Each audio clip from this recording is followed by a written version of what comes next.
भारत के दिल में बसा एक प्यारा सा गांव मिट्टी नगर, जहाँ पेड़ों की छांव, चिड़ियों की आवाज़ और लोगों का प्यार कभी कम नहीं होता। इसी गांव में रहता था एक मेहनती और सीधा साधा लड़का, लल्लू।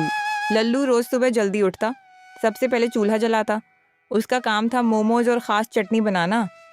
वह हर चीज़ ताज़ा रखता, पत्ता गोभी, गाजर, प्याज सब उसी दिन कटती। उसकी लाल तीखी चटनी और हरी धनिया चटनी पूरे इलाके में सबसे अलग स्वाद वाली मानी जाती थी। जो भी एक बार खा ले वह स्वाद भूल नहीं पाता। लेकिन परेशानी यह थी कि ताज़ा सामान महंगा पड़ता था और उसकी कमाई बहुत कम बचती थी। बाजार में उसकी एक छोटी सी ठेला लगती थी। वहीं पास में एक बड़ा मोमोज स्टॉल भी था, ललन सिंह का। उसके स्टॉल बड़े बड़े ऑफर लिखे रहते। लोग भीड़ लगाते क्योंकि उसे सस्ता मिलता था। मोमोज बड़े दिखते थे, प्लेट भरी हुई लगती थी, लेकिन सच्चाई कोई नहीं देखता था। वह कई बार बचे हुए मोमोज फिर से भाप देकर बेच देता, चटनी में भी मिलावट करता। लल्लू सब देखता था मगर कुछ कहता नहीं था। कई बार उसके मन में आता, अगर मैं भी ऐसा करूं तो भीड़ मेरे पास भी लोग आएंगे। लेकिन उसे अपने पिता की बात याद आती, गलत कमाई जल्दी आती है पर टिकती नहीं।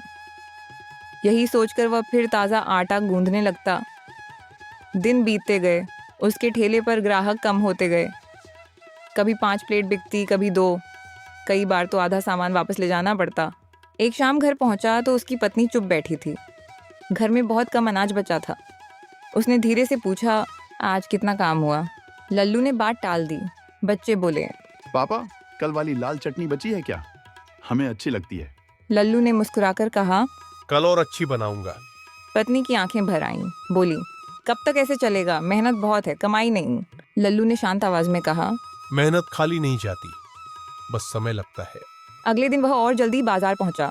स्टीमर लगाया, मोमोज सजाए, चटनी कटोरी में डाली। भाप उठ रही थी, खुशबू फैल रही थी। लेकिन लोग फिर भी बगल वाले बड़े स्टॉल पर जा रहे थे। दोपहर तक एक भी ग्राहक नहीं आया। पास वाले दुकानदार हंसकर बोले, लल्लू, स्वाद से नहीं आवाज से ग्राहक आते हैं। लल्लू ने जवाब नहीं दिया, वह बस खड़ा रहा। दोपहर बाद अचानक सड़क पर एक बड़ी चमकदार कार आकर रुकी। बाजार में हलचल मच गई, सब देखने लगे। कार से एक साफ सुथरे कपड़े पहने आदमी उतरा। उसके साथ ड्राइवर भी था। ड्राइवर बोला, सर कुछ हल्का खा लेते हैं। सामने दोनों स्टॉल थे, एक पर भीड़, एक खाली। ड्राइवर भीड़ की तरफ बढ़ा, लेकिन कार वाला आदमी रुका और बोला, जहाँ भीड़ नहीं है वहाँ जल्दी और ताज़ा मिलेगा। तुम्हारे ठेले पर भीड़ क्यों नहीं है? स्वाद पर काम करता हूँ, दिखावे पर नहीं। मोमोज गरम है। अभी स्टीम से निकले हैं। लल्लू ने प्लेट सजाई। सफ़ेद गरम मोमोज, ऊपर से हल्का मक्खन, बगल में लाल और हरी चटनी। आदमी ने पहला मोमोज खाया और रुक गया। फिर धीरे से दूसरा खाया, फिर चटनी अलग से चखी। उसने कहा, ये चटनी तुमने बनाई है? जी, रोज ताजा बनती है। फिर उसने अपना कार्ड निकाला और लल्लू को दिया। बोला, मैं शहर में एक बड़ा होटल चलाता हूँ। मैं नए फूड सेक्शन के लिए असली स्वाद ढूंढ रहा था। तुम्हारे मोमोज होटल लेवल के हैं, क्या तुम मेरे होटल में काम करोगे? लल्लू चौंक गया। बोला, मैं तो ठेला चलाता हूँ साहब। कल से तुम हमारे होटल में काम करोगे। रीमा, हमारा मेहनत रंग लाया, हम भी अब अमीर होंगे। उधर मिट्टी नगर में ललन सिंह के स्टॉल पर शिकायतें बढ़ने लगीं।